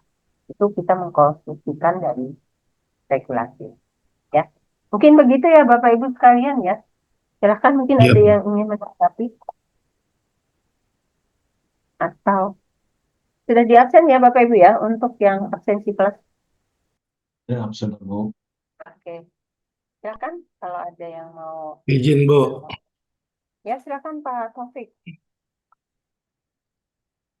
sekarang ini kan lebih carut marut lagi dengan adanya Satgas Pertambangan, adanya Satgas Perkebunan. Satgas Pertambangan itu dia tidak merujuk pada peraturan perundang-undangan berkaitan dengan tanah, tata ruang, maupun pertambangan sih tidak. Tapi merujuk pada, oh ini keliru, sudah, ini harus didenda. Itu aja Bu sekarang. Contoh kasus di Kapuas. Mana bukti mereka itu melanggar undang-undang tentang pertambangan, tentang tata ruang? Tidak. Yang penting dia dikenakan aturan Satgas, dikenakan denda. Itu aja. Perkebunan juga begitu. Jadi kalau dilihat dari norma hukum, Satgas itu kan tidak punya kewenangan menyita. Tapi dia lakukan sita dengan dasar inpres. Dalam inpres itu tidak ada satupun pasal atau suatu ketentuan yang menyatakan punya kewenangan untuk melakukan penyitaan. Tidak. Tapi dilakukan penyitaan. Contoh kasus Kapuas, kasus Sampit. Ini di Kalimantan Tengah. Lalu kalau masalah tambang di dalam bumi, itu memang ada alat yang tidak perlu canggih-canggih, tapi diketahui, Bu. Ada orang itu datang ke rumah menunjukkan bukti, ini alat bisa digunakan untuk ini. Saya tes. Di samping itu bisa terlihat kebun sawit di bawahnya batu bara. Terlihat dengan nyata. Jadi yang pokok asal regulasi yang tidak terbitkan, meskipun dia tahu di lokasi itu ada tambang, baik tambang emas maupun tambang batu bara, ya jangan diberi izin jika memang tidak sesuai dengan regulasi. Contoh di daerah Kapuas yang dalam itu mana itu? Itu banyak emasnya berdasarkan deteksi dia dengan alat yang sangat-sangat ya belum canggih amat lah. Terlihat dengan nyata. Diambil tanahnya, dilihat ada emasnya. Ya, yang lain pokok kebijakan pemerintah daerah itu jangan sampai semudah itu memberikan izin tanpa melalui regulasi yang benar. Kalau masalah pemerintah daerah itu cenderung kepada investor, benar ada satu kasus yang barusan saya selesaikan ini. Sangat kental sekali pemerintah daerah tidak mau membela masyarakat, nggak mau dia. Yang penting investornya untung dan pemerintah daerah dapat bagian, terutama oknumnya. Jadi sangat sulit masyarakat katakanlah mesejahterakan masyarakat itu tidak. Contoh kasus yang di daerahnya Yusuf Kala itu. Bahkan sekarang tambang nikel aja udah ambil Amerika. Siapa yang bicara? Nggak ada. Semua bungkam. Karena kepentingan investor. Itu Bu. Jadi carut marutnya itu karena adanya Satgas yang melaksanakan tugas tidak sesuai dengan ketentuan peraturan undang-undangan. Masih Bu. Oke, tapi memang ada Pak ya, kalau tidak salah untuk Satgas yang terutama itu kaitannya dengan ketahanan energi nasional itu kan ada Pak, tapi memang dia bentuknya masih dalam bentuk kepres. Ya, Ya, itu berarti kan dia peraturan kebijakan ya Pak ya. Jadi ya, memang itu sifatnya tertentu. Jadi hanya untuk kepentingan Satgas tersebut ya. Jadi kalau bicara tentang tambang tadi yang Bapak maksudkan, dan kepres itu kan diundangkan di nomor 1 tahun 2025 kemarin. Lalu kemudian ya, muncullah Satgas-Satgas tadi. Tapi Satgas itu kan sekarang pembentukannya kan banyak Pak ya. Jadi Satgas betul. terkait dengan pertambangan, kehutanan, lalu ada hubungannya juga tentang sampah gitu ya. Itu juga kemarin diturunkan juga Satgasnya ya untuk apa namanya programnya Presiden Joko Widodo ya Bapak Ibu ya untuk penyelesaian kondisi yang ada. Bahkan target target beliau itu ya terkait dengan tambang ini juga terlihat di peti ya kalau tidak salah itu juga untuk eh, apa namanya menertibkan kegiatan pertambangan tanpa izin. Dan kalau tidak salah itu ada kabupaten juga di Provinsi Kalimantan Tengah itu yang mengupayakan untuk segera diterbitkannya wilayah pertambangan rakyat. Ya. Wilayah pertambangan rakyat itu kalau tidak salah yang diusulkan oleh bupatinya kemarin itu ada 7 dan katanya sih gol begitu ya. Tapi untuk DPR-nya dulu, jadi wilayahnya dulu dan itu juga sebagai bagian dari dia waktu dia mencalon itu janjinya kepada masyarakat di sekitarnya itu adalah agar kegiatan tambang rakyat ini bisa legal. Kemudian beliau mencoba mengusulkan itu. Karena kalau tidak salah ketua Ikatan Pertambangan di apa ya, Ikatan Pengusaha Tambang ya di Provinsi Kalimantan Tengah itu kan juga dipegang oleh Pak Gubernur ya, kalau Iya. tidak salah. Jadi eh, kayaknya beliau koneksinya juga ke situ.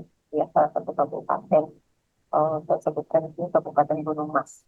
Dan Gunung Mas itu karena kemarin kita coba untuk menyusun untuk yang perusdanya. Jadi mereka kan berubah menjadi perusahaan daerah ya, perusahaan daerah, tapi kemudian mencoba untuk dikaji potensi ekonominya. Memang di sana itu kegiatan pertambangan itu cukup banyak, cuman kerusakan lingkungannya cukup Itu banyak. besar karena ya bahkan kemudian apa namanya aktivitas-aktivitas itu kemudian mematikan aktivitas yang lain, Bapak Ibu, karena dalam kotanya pun sekarang juga dilakukan kegiatan pertambangan. Nah, yang saya heran itu adalah di depan kantor Dinas Lingkungan Hidup di Kabupaten Gunung Mas itu justru aktivitas tambang yang dilakukan ya.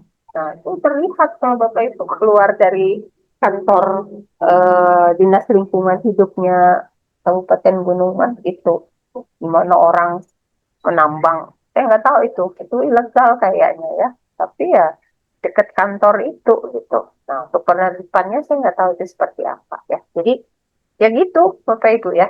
Sumber daya alam ini kan yang kita kaji ini kan karena dia memiliki potensi ekonomi. Makanya kan kalau didefinisikan itu sumber daya alam itu adalah faktor-faktor produksi yang disediakan oleh alam, tetapi dia memiliki nilai ekonomis. Itu yang dimaksudkan dengan sumber daya alam ya. Kalau kita bicara dari aspek akademiknya ya di situ faktor-faktor produksi yang disediakan oleh alam tapi memiliki nilai ekonomi. Ya, karena nilai ekonomisnya itulah yang kemudian direbut oleh setiap orang karena di situ ada nilai duitnya ya. Nah, tadi yang sudah Pak Taufik sampaikan akhirnya lupa nih, lupanya apa, karena lebih mementingkan kepentingan investor dengan kepentingan ekonominya ya. Nah, karena kaitannya dengan kondisi-kondisi yang ada saat ini di Indonesia, Bapak Ibu bisa lihat kan yang terjadi apa akibat dari pemanfaatan sumber daya alam tadi. Itu bisa dilihat kan dari masing-masing provinsi yang ada. Kalau itu benar, nggak akan terjadi begitu. Kesimpulannya kan begitu. Kalau memang itu kebijakan pengelolaannya dilakukan, sesuai yang Bapak Ibu pelajari nih, pengarahnya ke sini, ke sini, ke sini, nggak mungkin yang terjadi saat ini di Indonesia itu terjadi. Kan di situ saja kuncinya. Kalau itu benar, nggak akan terjadi begitu. Kecuali kalau faktor X-nya kan bukan dari manusia ya, tapi misalnya faktor X-nya itu mungkin force majeure misalnya, atau kondisi luar dugaan. Nah, itu masih bisa. Tapi yang ada sekarang ini kan Bapak Ibu bisa lihat apakah memang itu force majeure, apakah karena itu memang dari Tuhan begitu ya. Makanya kan orang sering nyebutnya begini. Menurut Bapak Ibu, persoalan sumber daya alat yang ada saat ini, apakah acts of the God, bagian dari itu memang hukuman dari Tuhan, atau itu akibat dari ulah manusia? Kan gitu ya, yang sering ditanyakan itu. Nah, seringkali kan kita nyalahin Tuhan gitu ya. Kalau sudah kena musibah begitu, kita sering berpikirnya ke situ. Tapi kita nggak mereview ulang bahwa yang dilakukan itu mungkin 90%-nya itu adalah ulah manusia, bukan akibat dari Tuhannya, bukan akibat dari kutukan Tuhan. Makanya kan di situ ditanyakan acts of the God. Ya. Jadi akibat dari Tuhan atau akibat ulah manusianya. Ya, kalau itu dipertanyakan. Nah, itu sering jadi diskusi berat kami ya. Kalau sudah dipresentasikan pasti 80%, 70%, kemudian 90%, bahkan kalau yang ekstrim ya 100% ya ulah manusia. Tapi jangan lupa, tetap aja yang 5% ini masih juga ada karena kondisi tertentu lainnya. Nah, itu ya. Kalau tadi yang Pak Taufik sampaikan terkait dengan Satgas itu bentukannya sekarang itu mencoba untuk menyelesaikan persoalan yang ada. Tetapi pembentukan itu ada dasarnya. Dasarnya, cuman dasarnya itu adalah karena ini kebijakan presiden, jadi mereka dituangkan dalam bentuk keputusan presiden.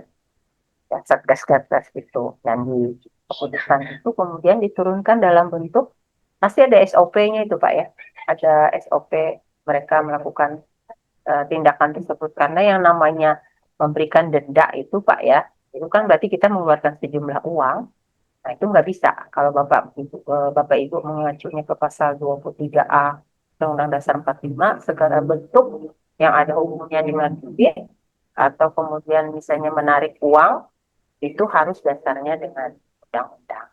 Pasti ada regulasi yang memayungi sehingga kemudian oh ini kena denda sekian, ini kena denda sekian. Karena sifatnya untuk memungut duit itu tidak boleh tidak diatur dengan regulasi.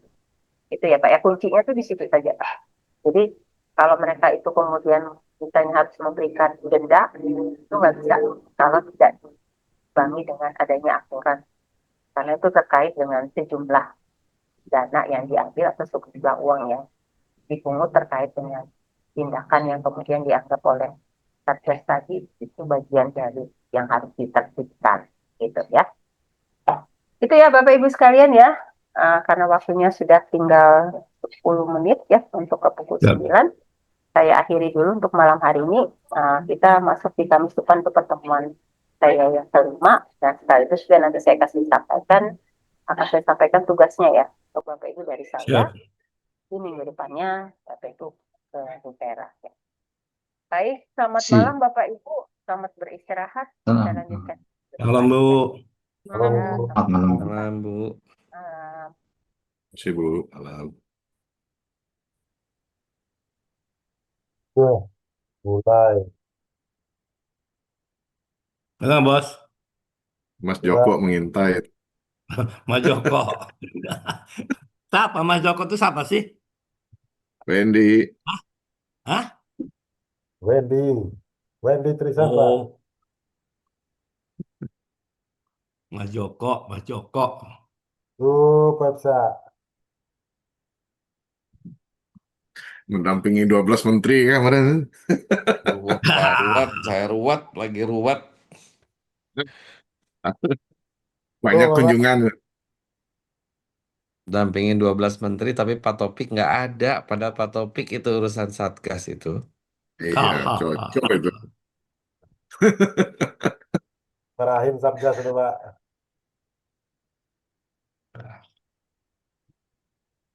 Sabtu. Itu termasuk yang punya Samintan itu ya, Pak? Pemeriksaan itu. Semua, Pak. Buset. Pokoknya habis semuanya. Itu sebagai simbolik bahwa negara Hadir ya. hadir. Tapi kata Sebetulnya Pak hadir. Topik, orang negara yang salah. Baru hadir berarti vibe saya. Iya. Pak Esa, Sebelumnya nggak Wisata hadir. itu. Dharma wisata. sebetulnya dibentuk Satgas itu bagaimana cara negara mendapatkan uang dari rakyat. Iya. Itu sebetulnya. Karena apa? Negara nggak punya duit lagi sekarang. Masa 1 hektar 25 juta per tahun dendanya coba. Kalau Yes. dia punya 1.000 hektar, berapa dia kena denda? Makanya kena seberapa triliun tuh. PNBP-nya itu. Padahal Satu kalau hektar. jadi penelitian saya lebih dari 25 juta per hektar, tapi saya nggak jadi penelitian itu ya Pak Santos ya. Oh, kenapa? Banyak kan ya implikasi yang lain ya.